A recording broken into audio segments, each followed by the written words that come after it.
Assalamualaikum warahmatullahi wabarakatuh. Hamdan wa syukran lillah amma ba'du. Ikhwani fillah yang dirahmati Allah subhanahu wa ta'ala dimanapun kalian berada.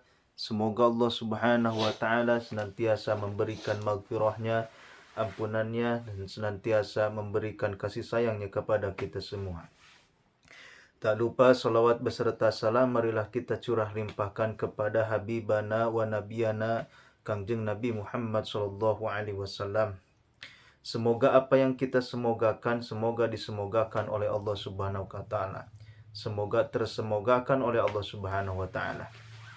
Dan semoga apa yang kita cita-citakan, apa yang kita impikan, apa yang kita inginkan dikabul oleh Allah Subhanahu wa taala dengan syarat janganlah kita putus asa dari rahmat Allah, teruslah kita berdoa. Teruslah kita berdoa agar Allah Subhanahu wa taala selalu mengijabah kita semua, selalu memberikan ampunan kepada kita semua. Ikhwani fillah yang dirahmati Allah Subhanahu wa taala, ketahuilah bahwasannya besok itu adalah Jumat pertama di bulan apa? Di bulan Muharram. Bulan yang penuh keistimewaan, bulan yang dahsyat. Ya, jadi bulan atau awal bulan di tahun Hijriyah. Maka hadirin yang dirahmati Allah Subhanahu wa taala, marilah kita banyak beramal, banyak berbuat baik kepada sesama kita. Dengan itu maka Allah Subhanahu wa taala akan memberikan kepada kita pahala yang berlipat ganda. Pahala yang banyak. Ikhwani fillah yang dirahmati Allah Subhanahu wa taala. Ketika kita hendak melaksanakan sholat Jumat, maka ada beberapa kesunahan ya, atau beberapa adabul jumu'ah atau hayat ya, tata krama untuk melaksanakan sholat Jumat atau menghadiri untuk sholat Jumat.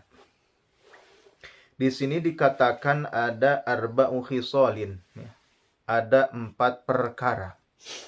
Jadi tata krama ya, tata krama adab-adab kita untuk melaksanakan sholat Jumat itu ada 4 perkara. Yang pertama itu adalah al-ghuslu. Yang pertama adalah al-ghuslu. Apa itu al-ghuslu? Al-ghuslu yaitu mandi. Maksudnya disunahkan sebelum kita melaksanakan sholat Jumat, yakni mandi dulu. Agar apa ya? Agar badan kita wangi, kemudian teman-teman kita di samping kita tidak tersakiti dengan baunya. Ketika kita wangi, maka akan menyegarkan teman-teman kita yang ada di sekeliling kita. Ya. Coba seandainya kalau badan kita bau, ya tidak mandi, tidak apa-apa, tidak memakai minyak wangi, kemudian langsung sholat Jumat, tidak ganti baju, Masya Allah baunya itu akan mengganggu kekhusyuan orang-orang yang sholat berjamaah. Bahkan akan mengurangi pahala kita. Al-ghusl liman yuridu huduraha. Jadi mandi bagi orang yang menginginkan, yang akan hadir terhadap sholat Jumat tersebut. Baik itu laki-laki, baik itu perempuan. Karena perempuan tidak masalah kalau dia itu melaksanakan sholat Jumat. Jadi ketika laki-laki ingin melaksanakan sholat Jumat, maka perhatikan dulu. Perhatikan dulu badannya itu. Ya, badannya ya, bau apa tidak. Ya, baik bau atau tidak tetap harus mandi ya. Harus mandi supaya segar. Supaya segar. Baik itu orangnya merdeka seperti kita atau hamba sahaya yang diperjualbelikan. Baik orang yang mukim atau musafir ya. Baik orang yang mukim atau musafir. Orang yang mukim yaitu orang yang tinggal di kampung orang lain atau di rumah orang lain, misalnya sudah melebihi dari 4 hari.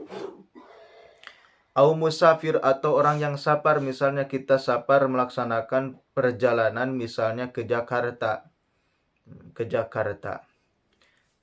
atau melaksanakan perjalanan kemana lah gitu.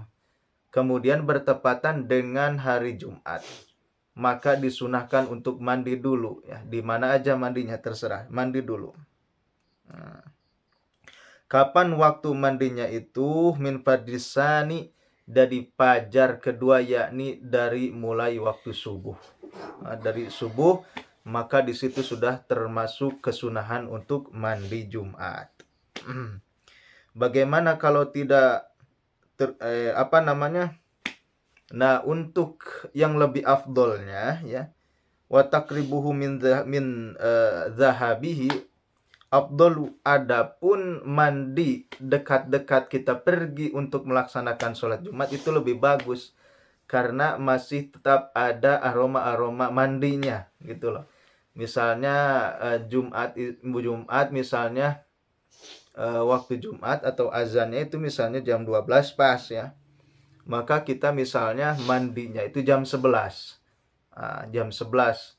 Maka itu masih segar-segarnya gitu.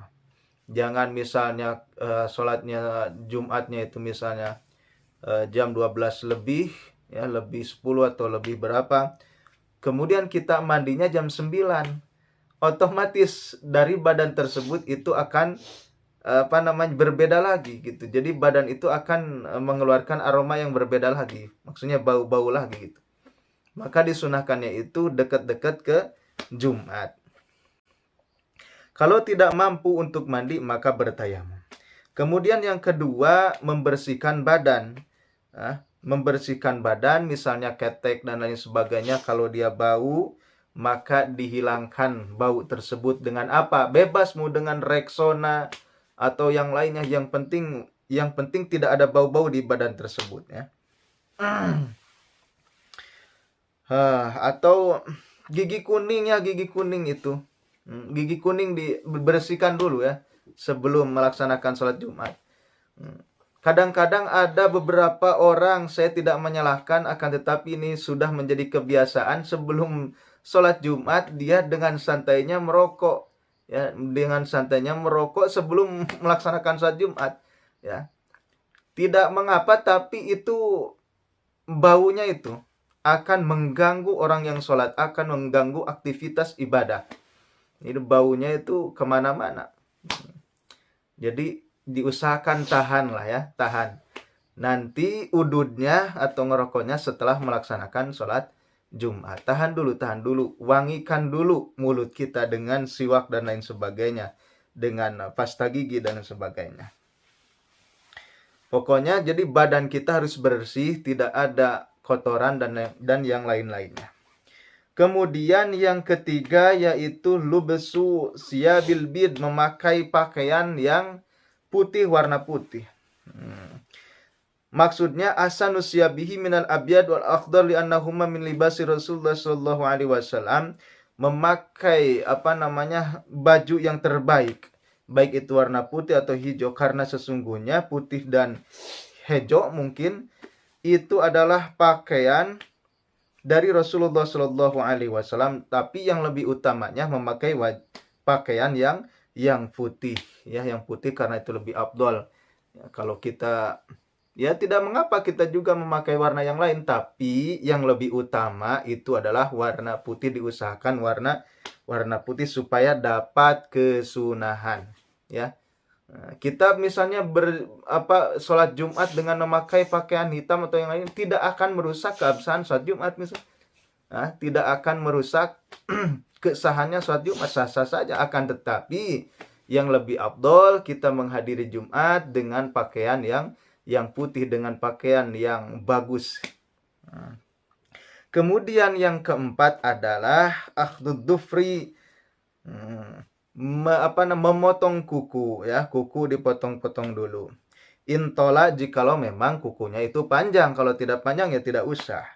Kemudian rambut atau bulu-buluan juga ketika panjang itu disunahkan dipotong dulu. Nah, fayantibu ibdahu wa yakussu saribahu. Dicabut ini apa namanya, bulu ketiaknya itu dicabut ya, sunnah dicabut, kemudian dicukur kumisnya ya, kumisnya itu dicukur.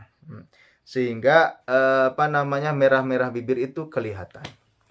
Maka hadirin yang dirahmati Allah Subhanahu wa taala, itulah kesunahan-kesunahan, sebetulnya masih banyak, akan tetapi inilah yang apa namanya, yang apa namanya, yang dikhususkan ya, untuk apa, untuk kita menghadiri sholat Jumat. Mungkin itu saja yang bisa saya sampaikan. Billahi taufiq wal hidayah. Wassalamualaikum warahmatullahi wabarakatuh.